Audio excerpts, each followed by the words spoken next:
네, 들으신 것처럼 20일 새벽 필리핀에서 한국인 선교사가 피살되며 교민들의 불안이 커지고 있습니다. 올 들어 벌써 세 번째 한국인 피살 소식인데요. 네, 이용혁 건국대 경찰학과 교수와 함께 자세한 내용 짚어보겠습니다. 어서 오세요. 네, 안녕하십니까. 자, 올 들어 벌써 세 번째 피살 소식입니다. 지금까지 들어온 내용은 어떻습니까? 예, 그 마닐라에서 20km 떨어진 안티폴로라고 하는 그 지역이죠. 여기에서 이제 이 선교사께서 아침 운동을 이제 마치고 이제 돌아온 것 같습니다. 그런데 그 괴한과 이제 그 맞닥뜨려서 그 안에 있었던 여러 가지 둔기를 사용을 해서 그 몸싸움 중에 결국 이제 그 사망이 되었다. 그렇다 본다면 상당 부분 이제 금전을 노린 것이 아닌가 일단 이렇게 추정을 하고 있는데요. 예. 그래서 이제 그 한국에서도 이제 경찰이 급파가 돼서 이 용의자를 빨리 특정하고 조기 검거를 할 수 있도록 현재 노력 중에 있는 상황입니다. 네, 이제 뭐 K-팝이 아니라 K-크라임이라는 말이 등장할 정도로 사건들이 상당히 많은데 혐한 감정이 좀 심한 편인가요?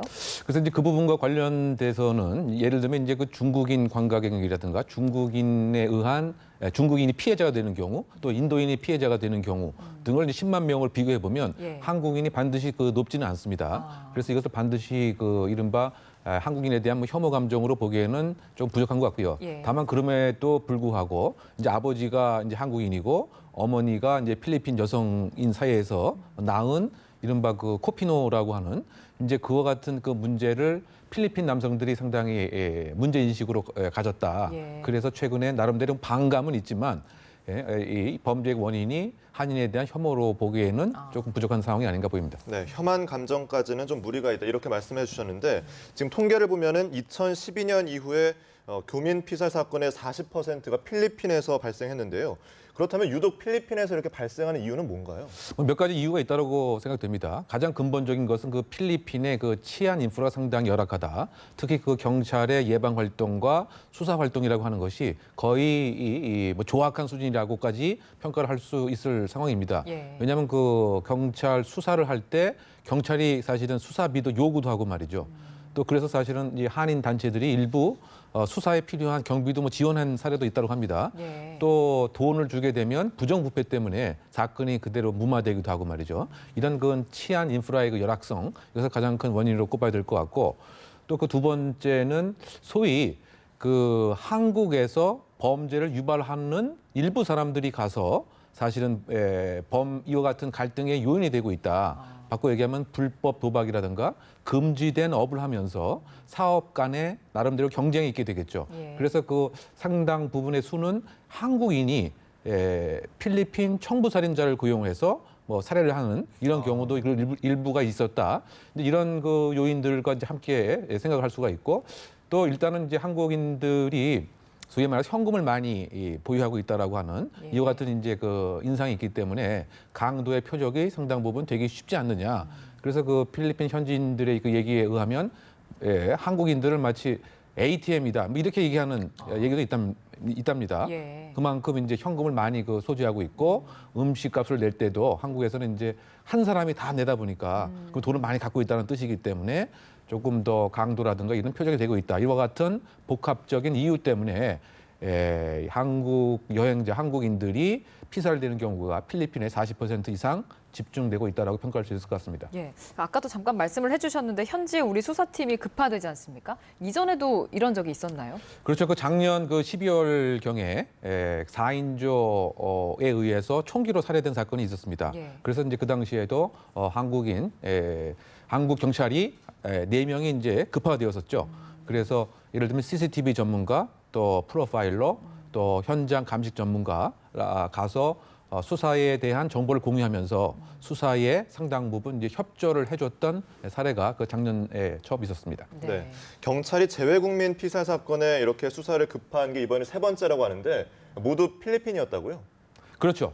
왜냐하면 이제 지금 말씀을 우리 나눈 바와 같이 그 재외 한국인의 40% 이상의 살인 사건이 필리핀에 그 나기 때문에 이 범죄 예방 인프라를 지원을 해주고 또 어떻게 본다면 이제 수사 기자재도 뭐 지원을 하면서 또 한인 피살 사건에 대해서 조기 검거에 총력을 다하는 그 더불어서 이를테면 이제 빨리 검거도 중요하지만 한인을 대상으로 한 범죄를 사전에 막기 위해서 예를 들면 그 환경 설계를 통한 범죄 예방 기법이라고 하는 즉 CCTV를 어디에 설치하고 그다음에 어느 위치에 일정한 조형물을 놓게 되면 범죄를 예방할 수 있는가 이와 같은 것을 이제 그 전파하는 역할을 하고 있고요.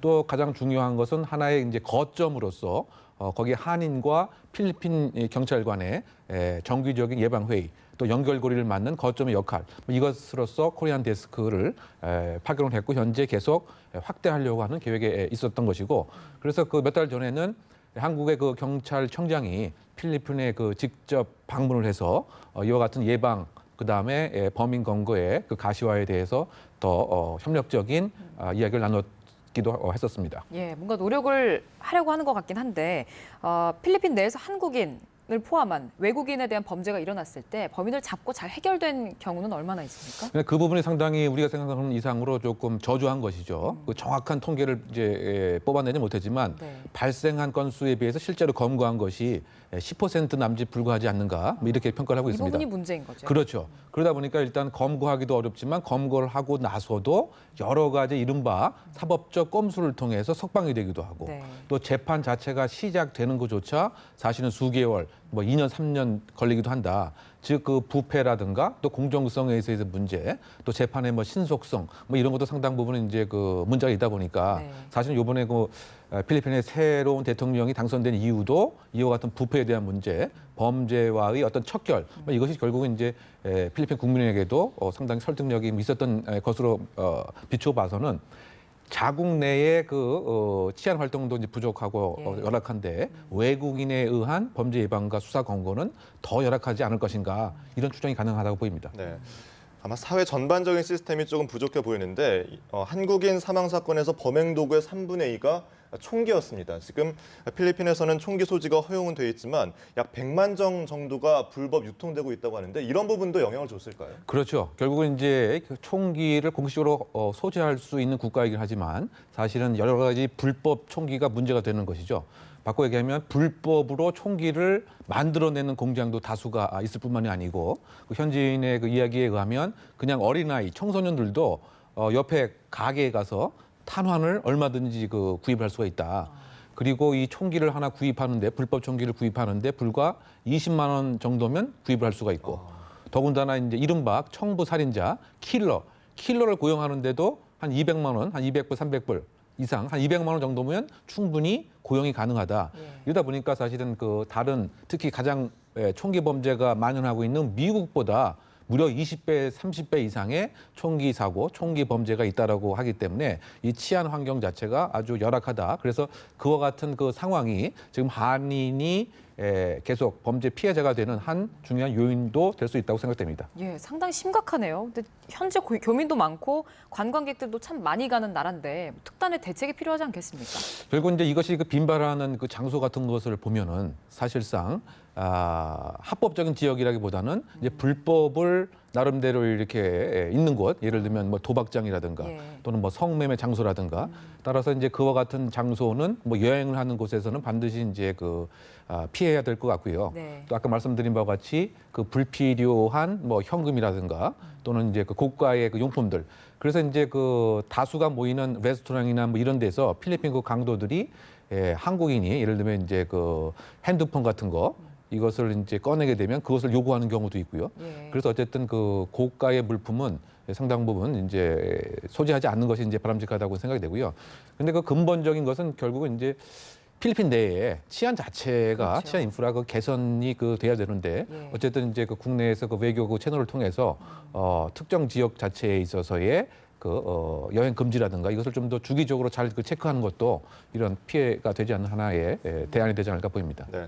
또 한 가지 눈여겨볼 것이 2013년 이후부터 필리핀에서 일어난 한인 피살 사건이 36건인데 자, 이 중에서 현지 거주 교민들이 피해를 본 게 거의 없고 그 관광객을 대상으로 한 피해가 없었다고 하거든요. 이건 어떻게 해석을 해야 되는 겁니까? 그러니까 결국 이제 그 안에 있어서의 그 알력 또는 그 사업 간의 상당히 경쟁, 아까 이제 말씀드린 바와 같이 혹시 이제 그쪽으로 도주한 그와 같은 범죄 유발자들 간의 불법적인 갈등, 이것이 하나의 큰 이유다 이렇게도 볼 수도 있고요. 네. 또 한편으로 봐서는 이제 그 투자적 목적으로 필리핀에 이제 갔는데 그 현지인과의 갈등 자체가 상당 부분 내재되어 있었다. 그러니까 물론 이제 기본적으로 봐서 거기에 투자를 하기 위해서는 그 필리핀 현지인의 그 재산이 적어도 60%가 돼야 일정한 투자가 가능하다고 알려져 있습니다.